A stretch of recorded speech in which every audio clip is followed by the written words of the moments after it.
In this video, you are going to see how to add custom page border in Google Docs, as you can see here. Let's get started. To add the custom page border, let us go to the pixabay.com and search over here by writing page border. Then you will find various page border. Let us choose this one. Click on over here, click on download. Then the file will be downloaded. I have already downloaded. So let us go to the Google Docs. Go to this option insert, go to page element and go to watermark. In the right side, click on select image, click on browse, select the page border from your computer and click on open. Then the image will be inserted. But here you will see this is the faded. So uncheck the faded option.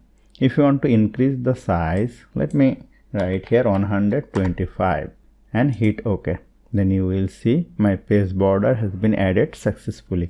Now I can write here very easily. So hope you found this video helpful. If you like this video, please share this video with your friends and family and don't forget to subscribe. Thank you.